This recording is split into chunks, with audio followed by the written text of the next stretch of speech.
नमस्कार श्रोतागण, आकाशवाणी खरसाङको चर्चा चौतारी कार्यक्रममा तपाईहरूलाई न्यानो स्वागत जनाउँदछु।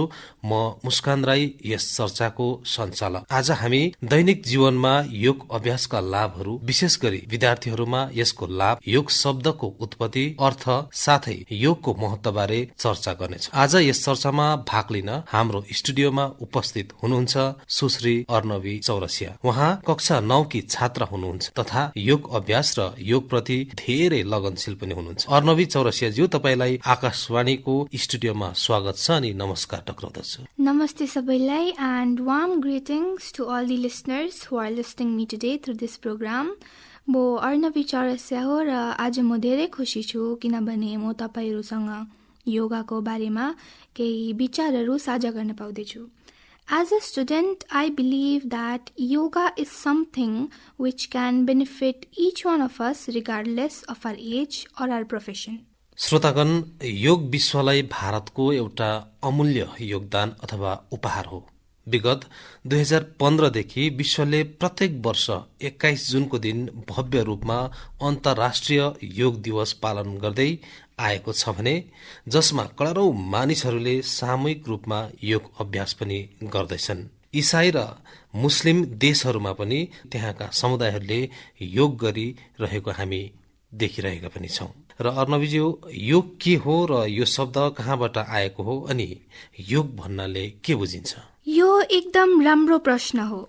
योगाको बारेमा कुरा गर्दा हामी केवल एक्सरसाइजको बारेमा मात्र कुरा गर्दैनौं। योगा हाम्रो जीवनसँग जोडिएको एउटा पुरानो र अमूल्य ज्ञान हो। यसले शरीर मात्र होइन, मन र सोचाइलाई पनि सकारात्मक दिशा दिन्छ। When we hear the word yoga, most of us imagine people sitting cross-legged or performing difficult postures. लेकिन अगर हम थोड़ा गहराई से सोचे तो योगा उससे कहीं ज्यादा है। योगा सिर्फ बॉडी को फ्लेक्सिबल बनाने के लिए नहीं है। यो त आफ्नो शरीर, मन र आत्मालाई एक साथ जोड्ने प्रक्रिया हो। योगा बारे प्रधानमन्त्री नरेन्द्र मोदीजीले भन्नुहुन्छ, योग से हमें वो आत्मविश्वास और मनोबल भी मिलता है जिससे हम संकटों से जूझ सके और जीत सके। योग से हमें शांति मिलती है, मानसिक शांति मिलती है, संयम और सहन शक्ति भी मिलती है। स्वामी विवेकानंद जी कहा करते थे, एक आदर्श व्यक्ति वो है जो नितांत निर्जन में भी क्रियाशील रहता है, अद्वितीय गतिशील में भी संपूर्ण शांति का अनुभव करता है। किसी भी व्यक्ति के लिए एक बहुत बड़ी क्षमता होती है, जब बहुत ज्यादा विपरीत परिस्थिति हो तब भी एक्टिव रहना, थक कर हार न मानना, बैलेंस रहना, ये सारी चीजें योग के माध्यम से हमारे जीवन में स्थान प्राप्त करती हैं, हमारे जीवन को बदल देती है, ताकत देती है। और इसलिए आपने भी देखा होगा, महसूस किया होगा, योग का साधक कभी संकट में धैर्य नहीं खोता है। योग का अर्थ ही है समत्वम योग उच्यते, अर्थात अनुकूलता, प्रतिकूलता, सफलता, विफलता, सुख, संकट, हर परिस्थिति में समान रहने, अडिग रहने का नाम उसी तो योग कहते हैं। हेर्नुस् त, प्रधानमन्त्री मोदीजीले योगा बारे कति राम्रो कुरा गर्नुभयो। Prime minister Modi describes yoga as India's gift to the world, promoting it as a holistic and scientific discipline for physical fitness, mental clarity and global harmony. Yoga संस्कृतियों को जोड़ता है और विश्व में एकता की भावना को जोड़ता है। योग शब्द संस्कृतबाट आएको हो। संस्कृतमा एउटा शब्द छ युज, मिनिङ जोड्नु, टु जोइन और टु युनाइट, होइन र? हाम्रो बडी र हाम्रो माइन्डको बीचमा मजबुत जोड छैन भने हामी थाक्छौं। हाम्रो सोच र हाम्रो कामको बीचमा मजबुत जोड छैन भने चाहिँ हामी कन्फ्युज हुन्छौं। योगा हमें यही सिकाता है, जोड्न। शरीरलाई मनसँग जोड्नु, मनलाई साससँग जोड्नु र हामीलाई प्रकृतिसँग जोड्नु। इसीलिए योगा सिर्फ हात या खुट्टाको खेल होइन। योगा त जोड्ने विज्ञान हो। It is the science of connecting. अब तपाईँ नै भन्नु त, हाम्रो जीवनमा सबैभन्दा के चाहिन्छ?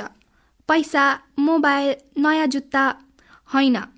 सबैभन्दा धेरै चाहिने कुरा चाहिँ हो कनेक्सन, आफ्नो आफैसित कनेक्सन, र त्यो कनेक्सनको नाम हो योगा। कति राम्रो कुरा होइन र? एउटा छोटो शब्द तर धेरै ठुलो मतलब। Today we live in a very fast moving world. स्कुलको assignments, projects, exams, competitions, mobile phone, social media, सब कुछ इतनी तेजी से चल रहा है कि कभी कभी हमें लगता है हम बस भागे ही जा रहे हैं। यस्तो व्यस्त जीवनमा हामी आफ्नो लागि समय निकाल्न बिर्सिन्छौँ। Have you ever noticed that sometimes even after resting we still feel tired? Sometimes our body is not tired but our mind is. हाम्रो मन धेरै कुरा सोचेर थाक्छ। एक्जामको टेन्सन, फ्युचरको चिन्ता या डेली लाइफको प्रेसरले गर्दा चाहिँ हामी स्ट्रेस महसुस गर्न थाल्छौँ। And this is where yoga can make a difference. 1 मिनटको लागि आफूलाई सोच्नुहोस् त, बिहानै उठ्ने बित्तिकै तपाईँ के पहिलो काम गर्नुहुन्छ?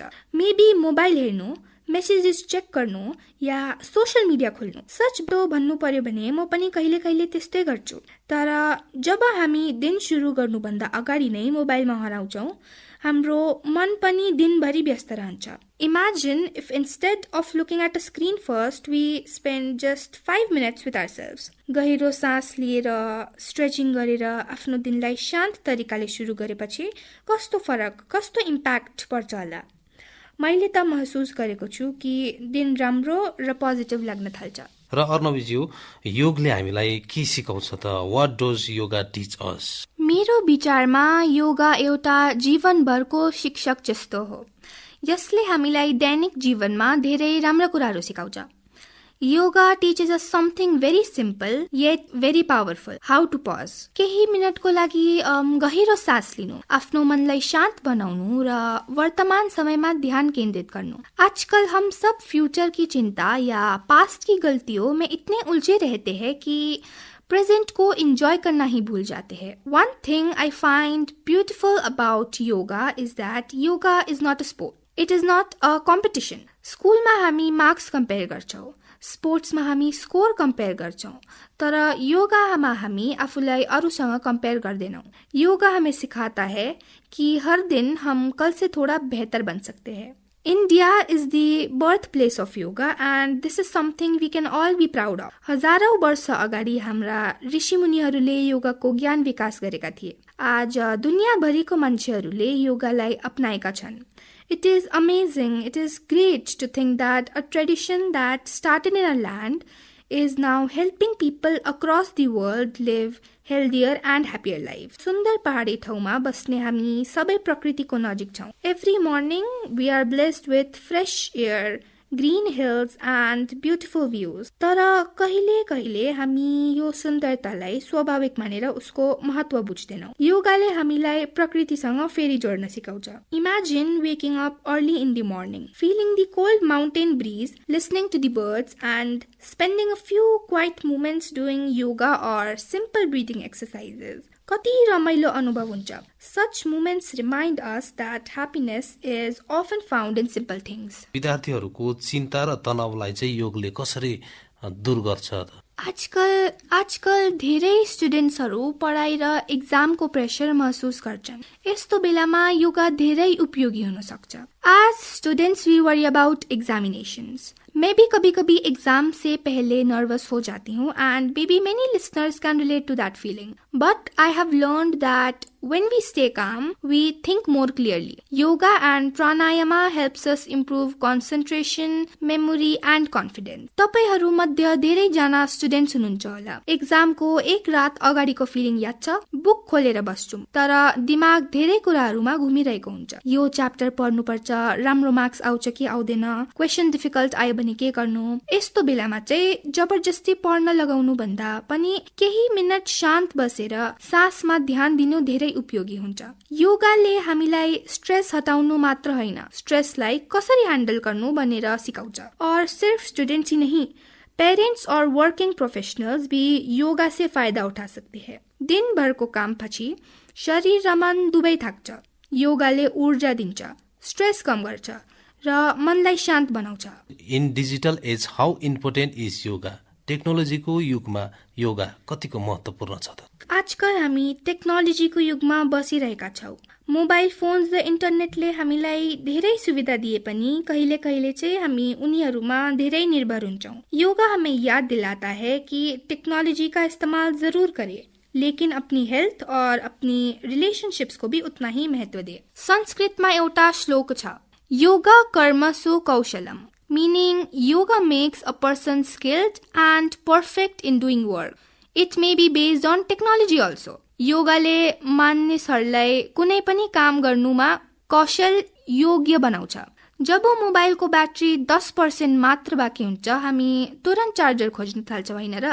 तर जब हाम्रो एनर्जी लेभल 10% जस्तो महसुस हुन्छ, जब हामी मेन्टली टायर्ड हुन्छौँ, जब हामी दुखिया स्ट्रेस भएको हुन्छौँ, तब हामी आफूलाई रिचार्ज गर्न बिर्सिन्छौँ। Yoga is like a charger for our body and mind. जति नै बिजी भए पनि चार्जिङ त गर्नै पर्छ नि। Sometimes we search for happiness in big achievements.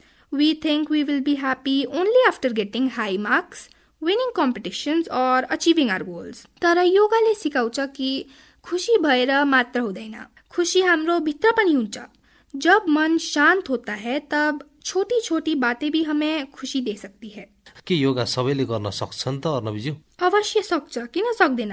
योगाको सुन्दरता नै यही हो कि सबै उमर र सबै मान्छेहरूले योगा गर्न सक्छ। One of the best things about yoga is that it is accessible to everyone. इसके लिए किसी महंगे इक्विपमेंट की जरूरत नहीं होती। ना त महँगो जिम चाहिन्छ, ना त special machine. Just a clean space, a few minutes of time and the willingness to begin are enough. More than enough. र yoga is not just about something we can practice on special occasions. यो हामीलाई याद दिलाउँछ कि स्वास्थ्य हाम्रो सबैभन्दा ठुलो सम्पत्ति हो। It reminds us that health is the real wealth. If we can spend hours on our phones, then surely we can spend a few minutes taking care of our body and mind. अर्को प्रश्न म सिधै गर्न चाहन्छु अर्णवज्यूलाई, र विशेष गरेर भारतका अथवा हाम्रा देशका प्रधानमन्त्री नरेन्द्र मोदीजी 70 वर्षको उमेर पार गरे तापनि उहाँ जोसिलो, फुर्तिलो, चुस्त दुरुस्त हुनुहुन्छ। He is always seen fit and fine.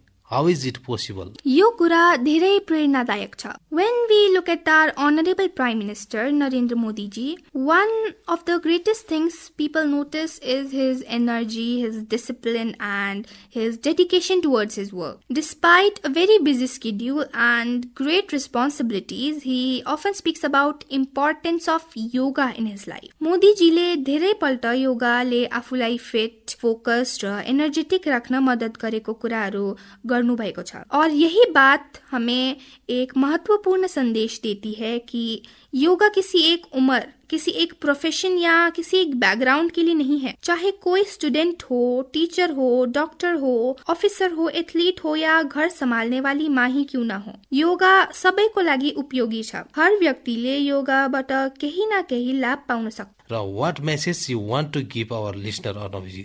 म सबै स्टुडेन्ट्सहरूलाई एउटा सानो सन्देश दिन चाहन्छु।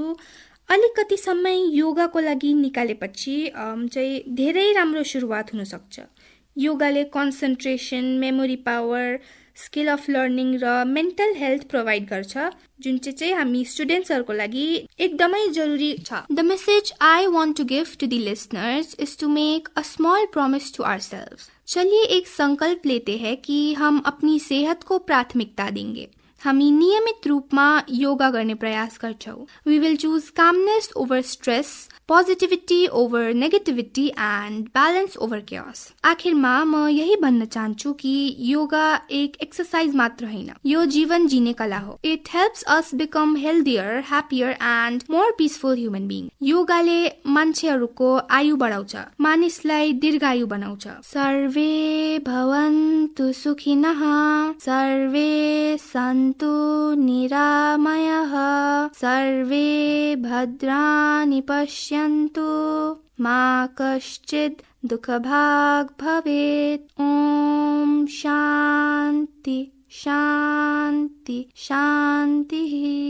सबै श्रोताहरूलाई स्वास्थ्य, सुख र शान्तिको शुभकामना। योग बारे सागरविद अनि बहुमूल्य जानकारीको लागि अर्णवी चौरसियाज्यू तपाईलाई धेरै धेरै धन्यवाद दिन चाहन्छु। धन्यवाद। Thank you, Muskan Rai-Jiu and All India Radio Kursiang for giving me this opportunity. Thank you. Namaskar.